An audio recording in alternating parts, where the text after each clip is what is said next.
திருச்சபையார் அனைவருக்கும் என் முதற்கண் வணக்கம். நான் யார்? மாட்கள் எரிசேகர். நான் இப்பொழுது அழகிய மன்மனாக வந்திருக்கேன். இப்பொழுது சென்று கமலவதனை பார்க்க வேண்டும்.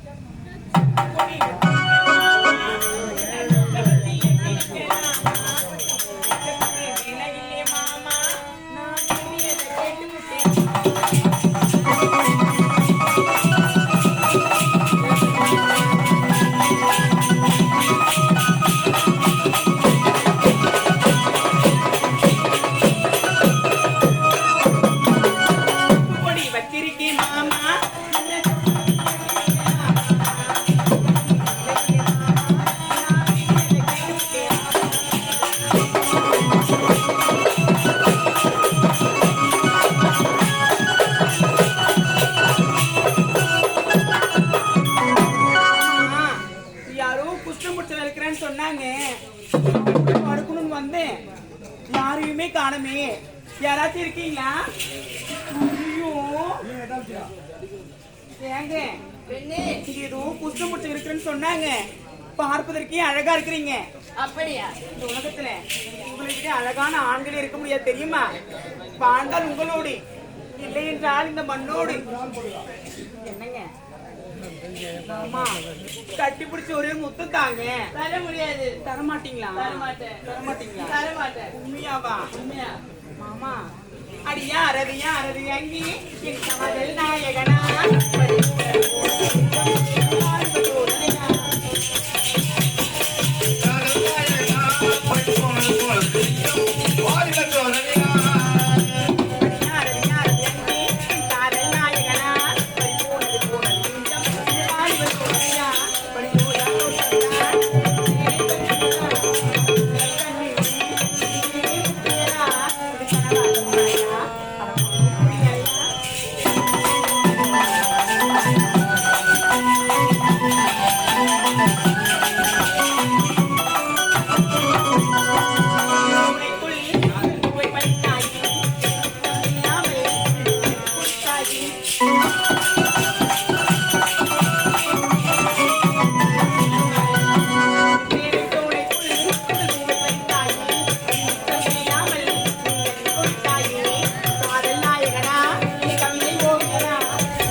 தாங்க மாமா. ஏங்க இதுவும் சொல்றீங்க? பெண்ணே கமலவதனி, உங்க மனசார சொல்லாதீங்க, என் காதுல சொல்லுங்க. அப்படியா? அப்பனா இப்ப சேரவே முடியாதா? இப்பொழுது சேரவே முடியாது. அப்படி என்றால் அடுத்த யுகத்தில் தான் சேர முடியுமா? உண்மைதான். அப்படி என்றால் நீங்கள் அர்ஜுனனாக பிறக்க போகிறீர்கள், நானோ சுபத்திரியாக பிறக்க போகிறேன். அப்போது சுபத்திரி மாலையடி என்று ஒன்று நடக்கும். அப்பொழுதுதான் ஒன்று சேர முடியுமா? உண்மைதான். உண்மைதான் சுவாமி. அதுவரை காத்திருக்கிறேன்.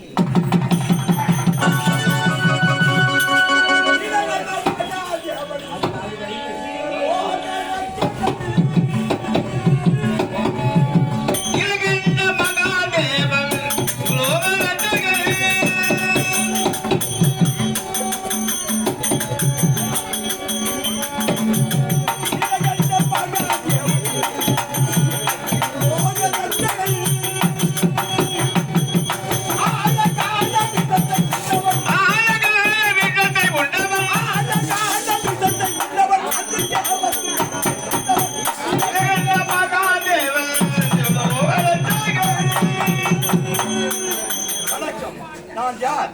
ஈசன், ஜெகதீசன், தில்லைவாழ் நாராசன். இந்த கையிலே முக்கர் வந்த பரம்பொருளாக சேர்ந்திருக்கிறேன். ஆமா, என்றும் இல்லாமல் இந்த ஏதோ ஒரு அவையக்கோல் கேட்குது, என்னவென்று புரியவில்லையே.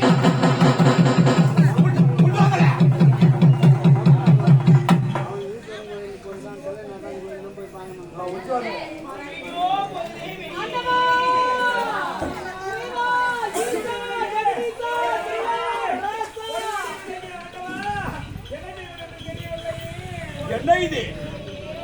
தேவர்கள் அனைவரும் அவையும் அவையும் என்று என்னுடைய நாமத்தை துதிக்கிறார்களே, என்ன காரணம்? ஓ, அந்த மாண்டவர் சிவந்த சாபத்தால் நலாயி என்பவள் பொழுதே வழியாமல் செய்து விட்டாள். பொழுது வடித்தால்தாடி சூரியன் உதித்தால்தாடி என் தாடி அறுபடும். அதனால் சூரியன் உதயாமல் செய்து விட்டாள். அதனால் தேவர் மூவர் அனைவரும் அவரவர் செய்யக்கூடிய கடமைகள் செய்ய முடியாமல் திகழ்த்துக் கொண்டிருக்கார்கள், தத்தளித்துக் கொண்டிருக்கார்கள், தவிர்த்துக் கொண்டிருக்கார்கள். சரி, தேவனுடைய குறையை தீர்க்க வேண்டும் என்றால் இப்போதே நான் நலாயினை சந்திக்கிறேன். நலாயினி,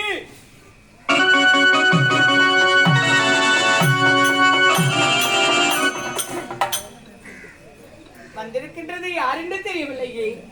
நலாயினி, தெரிந்தோ தெரியாமல் அந்த மாண்டவர் கொடுத்த சாபத்தால் நீ ஆத்திரம் அடைந்து சூரிய உதயாமல் செய்து விட்டாள்.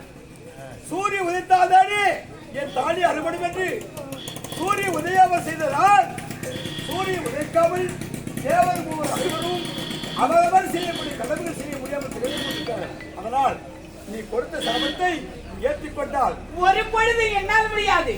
முடியாதா? என்னுடைய கணவர் தெரியாம கால்பட்டு விட்டது. அதனால் எனக்கு எப்படிப்பட்ட சாபத்தை கொடுத்து விட்டார். அந்த சூரியன் உதயதா என்னுடைய தாலி அறுபடும் என்று சொன்னார்.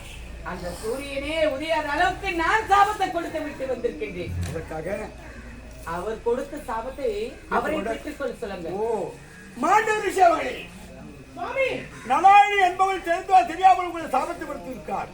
அதனால் உன் சாபத்தை ஏற்றுக்கொண்டால் தேவர் மூவர் அனைவரும் அவரவர் செய்யக்கூடிய கடமைகள் செவ்வடிவை செய்வார்கள். உன் சாபத்தை ஏற்றுக்கொள்ளுங்கள். அப்படியே ஆகட்டும் சுவாமி. சரி, அப்படியா? அவர் கொடுத்த சாபத்தை அவரே பெற்றுக்கொண்டார்.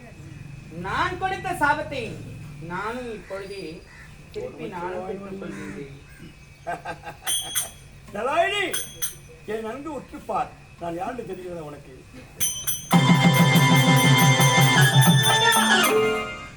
ஈசா, கைலாய வாசா, பரமேசா, இதெல்லாம் முன்னோடி நடக்கும். நலாயினி, நீ யார் தெரியுமா? என்னுடைய உண்மையவள். முன்பொரு காலத்திலே சக்தி பிறந்தா சிவன் பிறந்தா என்று நம்ம இதுவரைக்கும் வாக்குவாதம் ஏற்பட்டது. அந்த வாக்குவாதத்திலே என் கோபத்துக்கு ஆளாகி நீ பூலோகத்திலே ஒரு மன்னருக்கு மகளாக பிறக்க வேண்டும் நான் சாபத்தை கொடுத்தேன். எப்படி தெரியுமா? அயோத்திபுரி ஆளக்கூடிய ரைவத மன்னனுக்கும் ரைவத முதலிக்கும் மகளாக நீ ரேணுகாவாய் பிறந்தாய். அந்த பிறவிலே நான் ஜபதக்கினாக பிறந்து உன் கற்பை சோதித்து பார்த்தேன். அந்த பிறவிலே கற்பில் சென்றவன் நீ என்பதை உலகத்தில் என்று காட்டிவிட்டாய். மீண்டும் என் கோபம் தடியவில்லை. அடுத்து சாபம் கொடுத்தேன். நீ நெடுநாட்டை ஆளக்கூடிய நரசக்கரவர்த்திக்கும் தமயத்திற்கும் மகனாக நீ வேறு நீ நலாயனாக பிறக்க. அப்போல் இந்த பிறவிலே நீ நலாயனாக பிறந்தாய். நான் மௌக்கை ரிஷியாக பிறந்தேன். உன் கணவன் தான் நான். பிறந்து இந்த பிறவிலே உன் கற்பை சோதித்து பார்த்தேன். நான் கொடுத்த அனைத்து இல்லங்களுக்கும் நீ வெற்றி பெற்று விட்டாய். கற்பிலே சிறந்தவள் நீதான் என்பதை உலகத்துக்கு எடுத்து காட்டி விட்டாய். இந்த உலகத்திலே உலகம் போற்ற உத்தமி நலாயினி.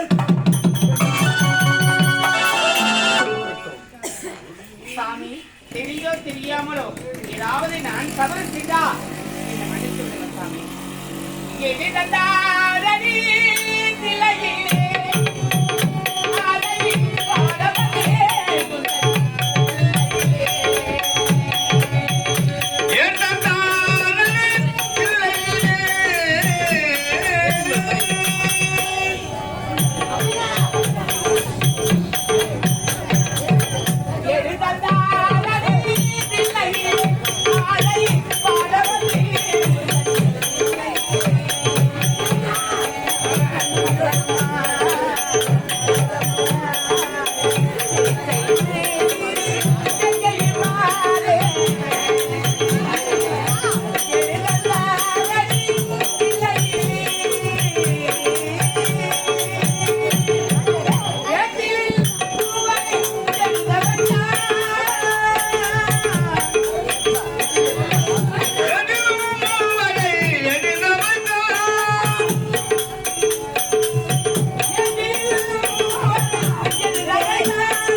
நாட்டையும் தமிழையும் வாழ வைத்தான்.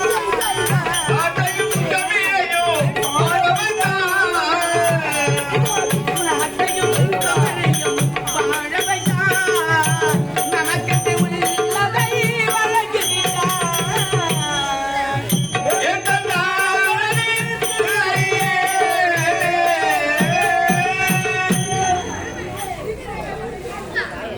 நாராயணி, உனக்கு இடமாக படிக்கவில்லை என்ற கோபத்தால் நான் கொடுத்த சாபத்தால் பல இடங்கள் இருந்தான். இனி இந்த உலகத்திலே உலகம் போன்ற உத்தவி அந்த நாராயணி என்ற சரித்திரம் முன்னால் உருவாகட்டும். அப்படியே ஆகட்டும் சுவாமி.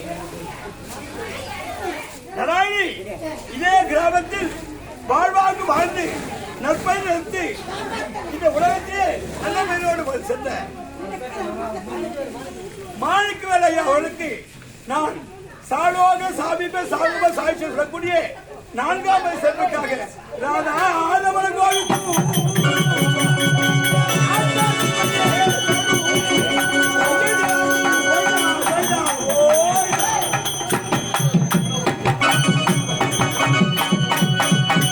மதிப்பிற்கும் மரியாதைக்குரிய இந்த பகைவாழ் மக்கள் அனைவருக்கும் செங்கல்பட்டு மாவட்டம் செய்யூர் மற்றும் மேல்மருவத்தூர் இருமுடி கிராமத்தைச் சேர்ந்த எங்கள் சர்வசக்தி நாடக சார்பாக